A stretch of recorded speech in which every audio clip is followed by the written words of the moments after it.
ನಮಸ್ತೆ ಎಲ್ಲರಿಗೂ. ಇದು ಗುರುವಾರದ ಬ್ಲಾಗ್ ಆಗಿರುತ್ತೆ. ಗುರುವಾರ ಅಂತ ಅಂದರೆ ಈ ಗುರುವಾರ ಇವತ್ತಿಂದಲ್ಲ ಇದು. ಹೋದ ಗುರುವಾರದ್ದು. ಎಲ್ಲ ಅಂದ್ಕೊಬೋದು ಏನಕ್ಕೆ ಇವಳು ಹೋದ ವಾರದ್ದೆಲ್ಲ ಇವಾಗ ಆಗ್ತಾಳೆ ಅಂತ ಅಂದ್ಬಿಟ್ಟು. ವಿಡಿಯೋ ಮಾಡ್ಕೊಳ್ಳೋದು ದೊಡ್ಡದಲ್ಲ, ನಿಜವಾಗ್ಲೂ ಎಡಿಟಿಂಗ್ ಮಾಡಿ ಅದಕ್ಕೆ ವಾಯ್ಸ್ ಓವರ್ ಕೊಟ್ಟು ಅದ್ರ ಜೊತೆಗೆ ಇದೊಂದು ಸಣ್ಣದಾಗಿ ಒಂದು ಬಿಸ್ನೆಸ್ ಬೇರೆ ಶುರು ಮಾಡಿದ್ದೀನಿ. ಇದ್ರದ್ದು ಎಲ್ಲ ಕೆಲಸ, ಮನೆ ಕೆಲಸ ಸಿಕ್ಕಾಬಟ್ಟೆ, ಮತ್ತು ಅಲ್ಲೋಗಬೇಕು ಇಲ್ಲೋಗಬೇಕು ಎಲ್ಲ ನನಗೆ ಸಿಕ್ಕಾಬಟ್ಟೆ ಬ್ಯುಸಿ ಆಗೋಗಿರೋದ್ರಿಂದ ಸ್ವಲ್ಪ ಡಿಲೇ ಆಗ್ತಿದೆ. ನಾನು ಎಷ್ಟು ದಿನದಿಂದ ಹೇಳ್ಕೊಂಬರ್ತಾನೆ ಇದ್ದೀನಿ. ನಾನು ಅವತ್ತಿನ ದಿನವೇ ಹಾಕೋದಕ್ಕೆ ಟ್ರೈ ಮಾಡ್ತೀನಿ. ಅಟ್ಲೀಸ್ಟ್ ಅವತ್ತು ಆಗಿಲ್ಲ ಅಂದರೂ ಮಾರನೇ ದಿನನಾದ್ರು ಹಾಕೋದಕ್ಕೆ ಟ್ರೈ ಮಾಡ್ತೀನಿ ಅಂತ ಹೇಳ್ತಾನೆ ಇರ್ತೀನಿ. ಬಟ್ ಆಗ್ತಾನೇ ಇಲ್ಲ. ಅದು ಯಾವತ್ತಾಗುತ್ತೋ ಗೊತ್ತಿಲ್ಲ, ಎಲ್ಲ ಕ್ಲಿಯರ್ ಆಗುತ್ತೋ ಗೊತ್ತಿಲ್ಲ. ಬ್ಯುಸಿ ಅಂತೂ ಇದ್ದೇ ಇರ್ತೀವಿ ಬಿಡಿ. ಇನ್ನೂ ಹೋಗ್ತಾ ಹೋಗ್ತಾ ಇನ್ನೂ ಬ್ಯುಸಿನೇ ಹೊರ್ತು ಇನ್ನೂ ಏನೂ ಕಡಿಮೆ ಆಗಲ್ಲ, ಫ್ರೀ ಅಂತೂ ಆಗಲ್ಲ. ಆದಷ್ಟು ನನ್ನ ಕೈಲಿ ಆದಷ್ಟು ಪ್ರಯತ್ನ ಪಡ್ತೀನಿ. ಅಟ್ಲೀಸ್ಟ್ ಅವತ್ತು ಹಾಕೋಕ್ಕಾಗಿಲ್ಲ ಅಂದರೂ ಮಾರನೇ ದಿನನಾದರೂ ಹಾಕ್ತೀನಿ. ತುಂಬ ಜನ ನನ್ನ ಫ್ರೆಂಡ್ಸ್ಗಳೆಲ್ಲ ಅದೇ ಹೇಳ್ತಾರೆ, ಏನೇ ನೀನು ಹೋದ ವಾರದ್ದೆಲ್ಲ ಈ ವಾರ ಹಾಕ್ತೀಯ, ಆಗೋಗಿರೋದೆಲ್ಲ ಹಾಕ್ತೀಯಲ್ಲೇ ಅಂತ ಹೇಳ್ಬಿಟ್ಟು. ಬಟ್ ಏನು ಮಾಡೋಕ್ಕಾಗಲ್ಲ, ವೀಡಿಯೋ ಮಾಡ್ಕೊಂಬಿಟ್ಟಿರ್ತೀನಿ, ಎಡಿಟ್ ಮಾಡಬೇಕು, ಅದಕ್ಕೆ ವಾಯ್ಸ್ ಓವರ್ ಕೊಡಬೇಕು, ಮಾಡಬೇಕು, ಅದ್ರ ಜೊತೆ ಆ ಕೆಲಸ ಈ ಕೆಲಸ, ಸ್ಟಾಕ್ಸ್ ಬರುತ್ತೆ, ಮತ್ತು ಅಲ್ಲೋಗಬೇಕು, ಈ ಥರ ಎಲ್ಲ ಇದ್ದೇ ಇರುತ್ತಲ್ವ. ಅದರಿಂದ ಸ್ವಲ್ಪ ಬ್ಯುಸಿ. ಯಾರೂ ಬೇಜಾರು ಮಾಡ್ಕೋಬೇಡಿ, ಆದಷ್ಟು ಪ್ರಯತ್ನ ಪಡ್ತೀನಿ ಅವತ್ತೇ ಹಾಕೋದಕ್ಕೆ. ಮತ್ತು ಇದು ಬಂದು ಗುರುವಾರ, ಹೋದ ಗುರುವಾರ ಅಂತ ಅಂದರೆ ಬುಧವಾರ ನಾನು ನಮ್ಮ ಯಜಮಾನ್ರು ದೇವಸ್ಥಾನಕ್ಕೆ ಹೋಗಿದ್ವಲ್ಲ, ಅದೇ ನಿಮಗೆ ಲಾಸ್ಟ್ ವೀಡಿಯೋದಲ್ಲಿ ಹಾಕಿದ್ದೆ, ಮಿನಿ ಮಂತ್ರಾಲಯ ಅಂತ ಹೇಳ್ಬಿಟ್ಟು. ಅಲ್ಲಿಗೆ ಹೋಗಿ ಬಂದಮೇಲೆ ನಮ್ಮ ಯಜಮಾನ್ರಿಗೆ 15 ಡೇಸು ಹತ್ತತ್ರ 20 ಡೇಸ್, ಒಂದು ತಿಂಗಳು ತನಕ ಸರಿಯಾಗಿ ರಜನೇ ಇರಲಿಲ್ಲ ಅವ್ರಿಗೆ. ಅದಕ್ಕೆ ಮಂಗಳವಾರ ಊರಿಗೆ ಹೋಗಿದ್ವಿ, ಬುಧವಾರ ದೇವಸ್ಥಾನಕ್ಕೆ ಹೋಗಿದ್ವಿ. ಸರಿ, ಅದಕ್ಕೆ ಗುರುವಾರನೂ ರಜಾ ಹಾಕ್ಬಿಡ್ತೀನಿ, ನಾನು ರೆಸ್ಟ್ ಮಾಡಬೇಕು, ನಂಗೆ ಸಿಕ್ಕಾಬಟ್ಟೆ ಟಯರ್ಡ್ ಆಗಿಬಿಟ್ಟಿದೆ ಅಂತ ಹೇಳಿದ್ರು. ಸರಿ ಆಯಿತು, ಹಾಕ್ಬಿಡಿ, ರೆಸ್ಟ್ ಮಾಡಿಬಿಡಿ ಅಂತ ಹೇಳಿದೆ. ರೆಸ್ಟ್ ಮಾಡೋದಕ್ಕೋಸ್ಕರ ರಜಾ ಹಾಕಿದ್ರು. ಅವತ್ತು ನಮ್ಮ ಮನೆಯವರು ಮನೆಯಲ್ಲೇ ಇದ್ದರು. ಸರಿ, ಅದಕ್ಕೆ ಮಕ್ಕಳನ್ನೆಲ್ಲ ಸ್ಕೂಲಿಗೆ ಕಳಿಸ್ಬಿಟ್ಟು ರೆಗ್ಯುಲರಾಗಿ ಇದ್ದಿದ್ದೆ. ಬೆಳಗ್ಗೆ ಎದ್ದು ಟಿಫನ್ ಮಾಡಿ ಕಳಿಸಿ, ನಾನು ಅದಕ್ಕೆ ಸ್ನಾನ ಎಲ್ಲ ಮಾಡೋಕ್ಕೆ ಹೋಗಲಿಲ್ಲ. ಫಸ್ಟು ಮಕ್ಕಳನ್ನ ಲೇಟಾಗಿ ಎದ್ದೆ, ಯಾಕಂದರೆ ನಮ್ಮ ಯಜಮಾನ್ರು ಮನೇಲೇ ಇದ್ರಲ್ವ. ಅಯ್ಯೋ ನಿಧಾನಕ್ಕೆಲ್ಲ ಮಾಡ್ಕೊಳ್ಳೋಣ ಬಿಡು, ಏನು ಅವ್ರಿಗೂ ಅಡುಗೆ ಏನು ಮಾಡೋಂಗಿರಲಿಲ್ಲ, ಟಿಫನ್ ಒಂದೇ. ಅವ್ರ ಡ್ಯೂಟಿಗೆ ಹೋಗೋದಾದರೆ ಮುದ್ದೆ ಟಿಫನ್ ಎಲ್ಲ ಮಾಡಿಕೊಡ್ಬೇಕಿತ್ತಲ್ವ. ಸೊ ಅದರಿಂದ ನಾನೇನು ಮಾಡಿದೆ, ಸ್ವಲ್ಪ ಲೇಟಾಗಿ ಎದ್ದೇಳೋಣ ಅಂದ್ಬಿಟ್ಟು ಲೇಟಾಗೇ ಎದ್ದು ಫಸ್ಟು ಟಿಫನ್ ಮಾಡಿ ಮಕ್ಕಳನ್ನೆಲ್ಲ ಸ್ಕೂಲಿಗೆ ಕಳಿಸ್ಬಿಟ್ಟು, ಆಮೇಲೆ ತುಂಬ ಪಾತ್ರೆ ಎಲ್ಲ ಇತ್ತು. ನೈಟು ಕೂಡ ನನಗೆ ತೊಳೆಯೋಕ್ಕಾಗಿರಲಿಲ್ಲ, ದೇವಸ್ಥಾನಕ್ಕೆ ಹೋಗಿ ಬಂದು ಅದು ಎಲ್ಲ ಸಿಕ್ಕಾಬಟ್ಟೆ ಪಾತ್ರೆಗಳೆಲ್ಲ ಇತ್ತು. ಅದಕ್ಕೆ ಬೆಳಿಗ್ಗೆ ಎದ್ದು ಫಸ್ಟು ಮಕ್ಕಳನ್ನೆಲ್ಲ ಕಳಿಸಾದ್ಮೇಲೆ ಪಾತ್ರೆ ಎಲ್ಲ ತೊಳೆದು, ಆಮೇಲೆ ಬಟ್ಟೆಗಳೆಲ್ಲ ಇತ್ತು, ಸ್ನಾನ ಮಾಡ್ಕೊಂಬಂದು ಆಮೇಲೆ ಬಟ್ಟೆ ಎಲ್ಲ ಮಿಷಿನ್ಗೆ ಹಾಕ್ಕೊಂಡಿದ್ದೆ. ಆಮೇಲೆ ನೆಕ್ಸ್ಟು ಸ್ವಲ್ಪ ಸ್ಟಾಕು ಬಂದಿತ್ತು. ಸ್ಟಾಕ್ಸು ಅಂತ ಅಂದರೆ ನಾನು ಹೇಳಿದ್ನಲ್ಲ ನಿಮಗೆ, ಈಗ ಹೊಸ್ದಾಗಿ ಶುರು ಮಾಡಿದ್ದೀನಿ.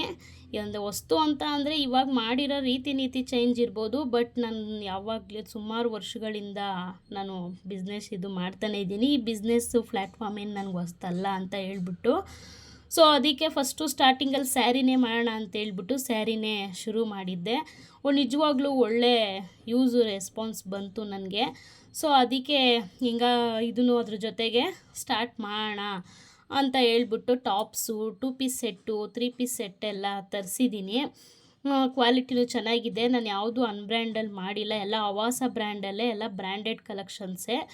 ಸೊ ಅದಕ್ಕೆ ದೇವ್ರ ಹತ್ರ ಇಟ್ಟು, ಹೆಂಗಿದ್ರು ರಾಯರ ವಾರ ಗುರುವಾರನೇ ಬಂದಿತ್ತು, ಅದಕ್ಕೋಸ್ಕರ ಅವತ್ತೇ ಮಾಡೋಣ ಅಂತ ಹೇಳ್ಬಿಟ್ಟು ಅವತ್ತೇ ಬಂದಿದ್ದ ದಿನವೇ ಎಲ್ಲ ದೇವ್ರ ಹತ್ರ ಇಟ್ಟು ಪೂಜೆ ಮಾಡಿದೆ. ಬಟ್ ನೀವು ಕೇಳ್ಬೋದು, ಏನು ಇನ್ಸ್ಟಾಗ್ರಾಮಲ್ಲಿ ಯೂಟ್ಯೂಬಲ್ಲಿ ಇಷ್ಟು ದಿನದ ತನಕ ಒಂದು ವಾರ ಆದರೂ ಹಾಕಿಲ್ವಲ್ಲ ಅಂತ ಹೇಳ್ಬಿಟ್ಟು. ಅದಕ್ಕೂ ಒಂದು ರೀಸನ್ ಇದೆ. ಅದರಿಂದ ಸ್ವಲ್ಪ ತಡ ಆಯಿತು, ಹಾಕಲಿಲ್ಲ.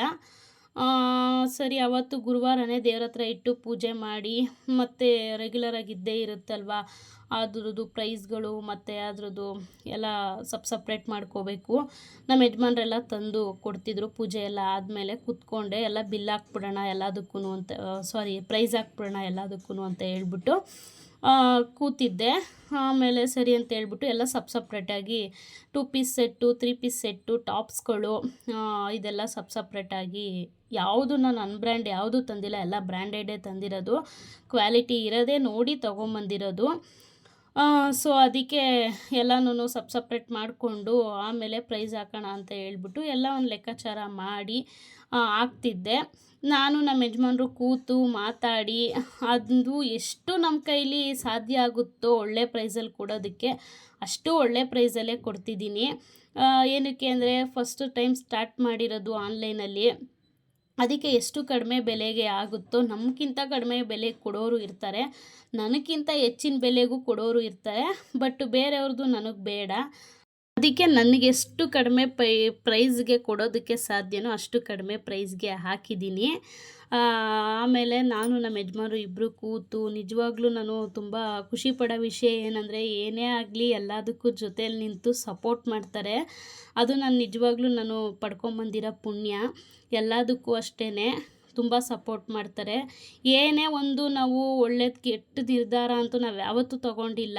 ಮದುವೆ ಆಗಿ 10 ವರ್ಷ ಆಯಿತು. ನಾವೇನೇ ಒಂದು ಒಳ್ಳೆ ನಿರ್ಧಾರ ತಗೋಬೇಕು ಅಂತ ಇದ್ರೂ ಅದು ಒಂದು ಚಿಕ್ಕದಾಗಿರ್ಬೋದು ಅಥವಾ ದೊಡ್ಡದಾಗಿರ್ಬೋದು, ನಾನೇ ಯೋಚನೆ ಮಾಡಿ ಬಿಡು ಇದು ನನಗೆ ಸರಿ ಅನ್ನಿಸ್ತೈತೆ ಅವ್ರನ್ನೇನು ಕೇಳೋದು ಅಂತ ನಾನು ಯಾವತ್ತೂ ಮಾಡಿಲ್ಲ. ಅವರು ಕೂಡ ನನಗೆ ಸರಿ ಅನ್ನಿಸ್ತೈತೆ ಅವಳನ್ನೇನು ಕೇಳಬೇಕು ಅಂತ ಅವರು ಯಾವತ್ತೂ ಆ ಥರ ನಿರ್ಧಾರ ಮಾಡಿಲ್ಲ. ಇಬ್ಬರು ಕೂತು ಮಾತಾಡಿ ಪ್ರತಿಯೊಂದು ವಿಷಯದಲ್ಲೂ ಅಷ್ಟೇ, ಒಂದು ಕಡೆ ಹೋಗಬೇಕು ಅಂದರೂ ಅಷ್ಟೇನೆ ಪ್ರತಿಯೊಂದು ವಿಚಾರಕ್ಕೂ ನಾನು ಅವ್ರ ಹತ್ರ ಡಿಸ್ಕಷನ್ ಮಾಡಿ ಇದು ಮಾಡಿದ್ರೆ ಸರಿನಾ, ಮಾಡ್ಬೋದಾ, ಒಳ್ಳೆಯದಾ, ಕೆಟ್ಟದಾ, ಪ್ರತಿಯೊಂದು ನನಗೆ ಗೊತ್ತಾಗದೇ ಇರೋದನ್ನೆಲ್ಲ ನಾನು ಅವ್ರ ಹತ್ರ ಶೇರ್ ಮಾಡಿಕೊಂಡು ಡಿಸ್ಕಸ್ ಮಾಡಿಕೊಂಡು ಕಡೆಗೆ ಇಬ್ಬರು ಸೇರಿ ಒಂದು ನಿರ್ಧಾರಕ್ಕೆ ಬರ್ತೀವಿ. ಅವರು ಕೂಡ ಅವ್ರಿಗೇನು ಸರಿ ಅನ್ನಿಸುತ್ತೋ ತಪ್ಪು ಅನಿಸುತ್ತೋ ಅದನ್ನು ಕೂಡ ಅವರು ಕೂಡ ನನ್ನ ಹತ್ರ ಈ ಥರ ಮಾಡೋಣವಾ ಹಿಂಗೆ ಮಾಡೋಣವಾ ಅಂತ ಹೇಳಿ ಇಬ್ಬರು ಕೂಡ 9 ವರ್ಷದಿಂದ ನಾವು ಪ್ರತಿಯೊಂದು ಹೆಜ್ಜೆ ಕೂಡ ಜೊತೆಲೇ ಇಡ್ತಿದ್ದೀವಿ. ಅದಕ್ಕೆ ನನಗೆ ನಿಜವಾಗ್ಲೂ ಯಾವುದೋ ಜನ್ಮದಲ್ಲಿ ಪುಣ್ಯ ಅಂತ ಅನಿಸುತ್ತೆ. ಸುಮಾರು ವೀಡಿಯೋಗಳಲ್ಲೇ ಶೇರ್ ಮಾಡ್ಕೋತಿರ್ತೀನಿ. ಏನಪ್ಪ ಎಲ್ಲ ವೀಡಿಯೋದಲ್ಲೂ ಬರೀ ಗಂಡನ ಹೊಗಳೋದೇ ಆಯಿತು ಅಂತ ಅನ್ಕೋಬೋದು. ಅದು ಆ ಥರ ಸಿಚುವೇಶನ್ ಬಂದಾಗ ಹೇಳ್ಕೊಳ್ಳೇಬೇಕಲ್ವ, ಅದರಿಂದ ಹೇಳ್ಕೊತಿದ್ದೀನಿ ಅಷ್ಟೇ. ನಾನೇನು ನನ್ನ ಗಂಡನ ಹೊಗಳುತ್ತಿಲ್ಲ. ನಾವು ಹೊಗಳದೇ ಇದ್ರೂ ಅವ್ರಿಗಿರೋದು ಇದ್ದೇ ಇರುತ್ತಲ್ವ, ಪ್ರೀತಿ ಗೌರವ, ಅವ್ರಿಗಿರೋ ಬೆಲೆ ಯಾವತ್ತಿದ್ರೂ ಇದ್ದೇ ಇರುತ್ತೆ. ಹೊರ್ಗಡೆಯವರು ಕೂಡ ಅವ್ರಿಗೆ ಕೊಡೋ ಪ್ರೀತಿ ಗೌರವ ಕೊಟ್ಟೇ ಕೊಡ್ತಾರೆ. ಸೊ ಅದರಿಂದ ನಾನು ತುಂಬ ಪುಣ್ಯ ಮಾಡಿದ್ದೆ, ತುಂಬ ಲಕ್ಕಿ ಅಂತ ಅಂದರೂ ತಪ್ಪಾಗಲ್ಲ. ಆಮೇಲೆ ಅದಕ್ಕೆಲ್ಲ ಪ್ರೈಸ್ ಹಾಕಿ ಪೂಜೆ ಎಲ್ಲ ಮಾಡಿ ಪ್ರೈಸೆಲ್ಲ ಹಾಕಿ ಎಲ್ಲ ಎತ್ತಿಟ್ಕೊಂಡ್ವಿ. ಆದಷ್ಟು ಕಡಿಮೆ ಬೆಲೆಗೆ ನೋಡಮ್ಮ ಹಾಕಿ ಕೊಡು, ಜಾಸ್ತಿ ಲಾಭ ಇಟ್ಕೊಳ್ಳೋದಕ್ಕೆ ಹೋಗಬೇಡ, ಹೊಸ್ದಾಗಿ ಸ್ಟಾರ್ಟ್ ಮಾಡಿದ್ಯಾ ಏಕೆ ತಮ್ಮನೆ ನಾನು ಮೇಲೋಗಬೇಕು ಅಂತ ಅನ್ಬೇಡ ಅಂತ ಹೇಳ್ತಾರೆ. ಹೌದು ಅಂತ ನಾನು ಅವರು ಇಬ್ಬರು ಸೇರಿ ಡಿಸೈಡ್ ಮಾಡಿ ಆದಷ್ಟು ಕಡಿಮೆ ಪ್ರೈಸ್ಗೆ ಹಾಕ್ಕೊಂಡಿದ್ದೀವಿ ಇಬ್ಬರು ಸೇರಿ. ಆಮೇಲೆ ಮಕ್ಕಳು ಸ್ಕೂಲಿಂದ ಬಂದರು. ಆಮೇಲೆ ನೆಕ್ಸ್ಟು ಗೊತ್ತಲ್ಲ, ಸ್ಕೂಲಿಂದ ಬಂದು 3 ಗಂಟೆಗೆ ಬರ್ತಾರೆ. 3:15 ಆಗುತ್ತೆ ಮನೆಗೆ ಬರೋಷ್ಟೊತ್ತಿಗೆ. ಬಂದು ಅವ್ರು ಡ್ರೆಸ್ ಚೇಂಜ್ ಮಾಡಿ ಕೈಕಾಲು ಮುಖ ತೊಳೆದು ಏನಾದರೂ ಒಂದು ಸ್ವಲ್ಪ ತಿಂದ್ಕೊಂಡು ಅವರು ಇಷ್ಟೊತ್ತಿಗೆ 4 ಗಂಟೆ ಆಗೇ ಹೋಗುತ್ತೆ. 4 ಗಂಟೆ ಆಗಿದ ತಕ್ಷಣವೇ ಇನ್ನು ನೆಕ್ಸ್ಟು ಅವರು ಟ್ಯೂಷನ್ಗೆ ಹೋಗಬೇಕು. ಟ್ಯೂಷನ್ನಿಗೆ ಕರ್ಕೊಂಡೋಗಿ ಬಿಟ್ಬಿಟ್ಟು ಆಮೇಲೆ ನೆಕ್ಸ್ಟು ವಾಪಸ್ಸು ಮತ್ತೆ ಅವರು 6 ಇಲ್ಲ 6:30ಗೆ ಬರ್ತಾರೆ. ನಾನಿನ್ನು ಭರತನಾಟ್ಯ ಕ್ಲಾಸಿಗೆ ಬೇರೆ ಇನ್ನೂ ಸೇರಿಸಿಲ್ಲ, ಹೋಗಿ ಕೇಳ್ಕೊಂಬಂದಿರೋದು ಅಷ್ಟೇ. ಅದರಿಂದ ನಾನು 4 to 6 ತನಕ ಕಳಿಸ್ತಿದ್ದೀನಿ. ಭರತನಾಟ್ಯ ಕ್ಲಾಸ್ಗೆ ಏನಾದರೂ ಸೇರಿಸ್ಬಿಟ್ರೆ ನಾನು ಟೈಮಿಂಗ್ಸು ಬೇರೆ ಚೇಂಜ್ ಮಾಡಬೇಕು. ನಾನಿವಾಗ ಸ್ವಲ್ಪ ಇನ್ನೊಂದು ಮಧ್ಯದಲ್ಲಿ ಬಂದುಬಿಟ್ಟಿದೆ ನಮಗೆ, ಸ್ವಲ್ಪ ಒಂದು ಫಂಕ್ಷನ್ ಬಂದುಬಿಟ್ಟಿದೆ. ಅದರಿಂದ ನಮ್ಮನೆ ಫಂಕ್ಷನ್ನೇ ಆಗಿರೋದ್ರಿಂದ ಸ್ವಲ್ಪ ಡಿಲೇ ಮಾಡೋಣ, ಏನಕ್ಕೆ ಆಮೇಲೆ ಅದು ಇದು ಎಲ್ಲ ಒಟ್ಟಿಗೆ ಓಡಾಡೋಕ್ಕಾಗಲ್ಲ ಅಂತ ಹೇಳ್ಬಿಟ್ಟು ನಾನೇ ಸ್ವಲ್ಪ ನಿಧಾನ ಮಾಡ್ತಿದ್ದೀನಿ. ಆಮೇಲೆ ಮಕ್ಳನ್ನ ಕರ್ಕೊಬರ್ತಾಗ ಗೋಬಿ ಬೇಕು ಅಂತೇನೋ ಕೇಳಿದ್ರಂತೆ. ಸರಿ, ಅದಕ್ಕೆ ಅವರಪ್ಪ ತೊಗೊಂಬಂದಿದ್ದಾರೆ. ಮತ್ತು ಇನ್ನೊಂದು ಏನಂದರೆ ನಮ್ಮ ಯಜಮಾನ್ರದ್ದು ಅವರು ತಿನ್ನಲ್ಲ ಗೋಬಿ, ಯಾಕಂದರೆ ಡೈಲಿ ಅವ್ರು ಅದೇ ಅಡುಗೆ ಎಲ್ಲ ಮಾಡೋದ್ರಿಂದ ಹೆಡ್ ಕುಕ್ ಆಗಿರೋದ್ರಿಂದ, ನಾರ್ತ್ ಇಂಡಿಯನ್ನು ಮತ್ತು ಚೈನೀಸ್ನ ಹೆಡ್ ಕುಕ್ ಆಗಿರೋದ್ರಿಂದ ಡೈಲಿ ನೋಡಿ ನೋಡಿ ಅಲ್ಲಿ ಅವ್ರಿಗೆ ಬೇಜಾರಾಗೋಗಿರುತ್ತೆ. ಸೊ ಅದಕ್ಕೆ 3 ಪ್ಲೇಟಿಗೆ ಮಾತ್ರ ಹಾಕ್ಕೊಂಡು ನಾನು ಮಕ್ಕಳು ತಿಂದ್ವಿ. ಆಮೇಲೆ ನೆಕ್ಸ್ಟು ಮತ್ತು ಇನ್ನೊಂದು ಏನಂದರೆ ನಮ್ಮಮ್ಮ ಬುಧವಾರ ಮಟನ್ ತೊಗೊಂಬಂದು ಕೊಟ್ಟಿದ್ದರು. ಸುಮಾರು ಅರ್ಧ kg ಇತ್ತು ಅಷ್ಟೇ. ಅರ್ಧ kg ಇದೆ. ಸಾಂಬಾರು ಮಾಡಿದ್ರೆ ಎಷ್ಟು ಚೆನ್ನಾಗಿದ್ದೀವಿ ಮನೇಲಿ ಸಾಕಾಗೋದಿಲ್ಲ, ಬಿರಿಯಾನಿ ಮಾಡಿಬಿಡು, ನಾನು ನಾಳೆ ನೈಟು ಡ್ಯೂಟಿ ಮುಗಿಸ್ಕೊಂಡು ನಿಮ್ಮ ಮನೆಗೆ ಡೈರೆಕ್ಟಾಗಿ ಬರ್ತೀನಿ ಅಂತ ಹೇಳಿದರು. ಆಮೇಲೆ ಇವತ್ತೇ ಮಾಡಂಗಿದ್ರೆ ಅಂತ ನಿನ್ನೆ ಸಂಜೆನೇ ದೇವಸ್ಥಾನದಿಂದ ಬಂದ ಮೇಲೆ ಅಮ್ಮ ತಂದುಕೊಟ್ಟಿದ್ರು. ನಾನು ಇಲ್ಲ ಬೇಡ ಇವತ್ತು ದೇವಸ್ಥಾನಕ್ಕೆ ಹೋಗಿ ಬಂದಿದ್ದೀವಿ ಅಂತ ಹೇಳ್ಬಿಟ್ಟು ನಾನು ಮಾಡಲಿಲ್ಲ. ಮತ್ತು ಇನ್ನೊಂದು ಏನಂದರೆ ಗುರುವಾರ ನಾನು ತಿನ್ನೋದು ಇಲ್ಲ. ಸೊ ಅದಕ್ಕೆ ಇನ್ನೇನು ಮಾಡೋದು, ಇನ್ನೂ ಎಷ್ಟು ದಿನ ಅಂತ ಮಟನ್ ಇಟ್ಕೊಂಡಿರೋಕ್ಕಾಗುತ್ತೆ, ನಮ್ಗೆ ಅದೆಲ್ಲ ಇಷ್ಟ ಆಗೋದಿಲ್ಲ ಜಾಸ್ತಿ ದಿನ ಇಡೋದಕ್ಕೆ. ಸರಿ, ಅದಕ್ಕೆ ನಾನೇನು ಮಾಡಿದೆ, ಅಮ್ಮ ಬುಧವಾರ ತಂದುಕೊಟ್ಟಿದ್ದು ಫ್ರೀಝರಲ್ಲಿ ಇಟ್ಟಿದ್ದೆ. ಗುರುವಾರ ಹೆಂಗೂ ನಮ್ಮ ಮನೆಯವರು ರಜಾ ಹಾಕಿದ್ರಲ್ಲ, ಸರಿ ಆಯಿತು ಬಿರಿಯಾನಿ ಮಾಡಿಬಿಡೋಣ ಅಂತ ಹೇಳ್ಬಿಟ್ಟು ಮಟನ್ ಬಿರಿಯಾನಿಗೆಲ್ಲ ರೆಡಿ ಮಾಡ್ಕೊತಿದ್ದೆ. ಕೊತ್ತಂಬರಿ, ಕರ್ಬೇವಿನ ಸೊಪ್ಪೆಲ್ಲ ಕೊತ್ತಂಬರಿ, ಪುದೀನ ಎಲ್ಲ ಖಾಲಿ ಆಗಿಬಿಟ್ಟಿತ್ತು. ಸರಿ ತೊಗೊಂಬಂದಿದ್ರು, ಎಲ್ಲ ಹಂಗೆ ಬಿಡಿಸಿ ಎಲ್ಲ ಎತ್ತಿಟ್ಕೊಂಡು ಬಿರಿಯಾನಿಗೆ ಎಷ್ಟು ಬೇಕೋ ಅದನ್ನು ಎತ್ತಿಟ್ಕೊತಿದ್ದೆ. ಮತ್ತು ಮಕ್ಳಿಗೆ ಇನ್ನೊಂದೇನೆಂದರೆ, ಟ್ಯೂಷನಲ್ಲಿ ಅವ್ರ ಮ್ಯಾಮು ಟೇಬಲ್ಸ್ ಎಲ್ಲ ಮರ್ತ್ಕೊಂಡಿದ್ದಾರೆ ನೋಡಿ, ಸ್ವಲ್ಪ ಇಬ್ರಿಗೂ ಮನೇಲಿ ಪ್ರಾಕ್ಟೀಸ್ ಮಾಡಿಸಿ ಅಂತ ಹೇಳಿದ್ರು.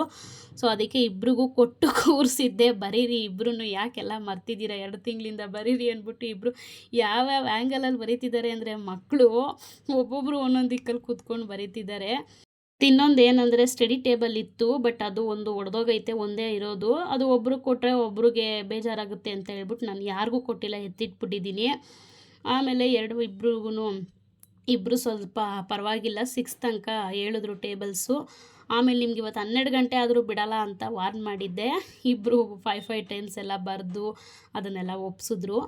ಆಮೇಲೆ ಅದೆಲ್ಲ ಆದಮೇಲೆ ನೆಕ್ಸ್ಟು ಅಡುಗೆ ಸ್ಟಾರ್ಟ್ ಮಾಡ್ಕೊಂಬಿಡೋದು. ಅದು ಬಿಸಿಯಾಗಿರೋದು, ಕೊಬ್ಬು ಜಾಸ್ತಿ ಬರುತ್ತಲ್ವ ಮಟನಲ್ಲಿ, ಬಿಸಿ ಇದ್ರೇ ತಿನ್ನೋಕ್ಕೆ ಚೆಂದ. ಆರೋದ್ಮೇಲೆ ಎಲ್ಲ ಕೈಗೆಲ್ಲ ಅಂಟ್ಕೊಳ್ಳುತ್ತೆ ಅಂತ ಹೇಳ್ಬಿಟ್ಟು ನಾನು ಮಾಡೋಕ್ಕೆ ಹೋಗಿರಲಿಲ್ಲ, ನಿಧಾನಕ್ಕೆ ಮಾಡಿದೆ.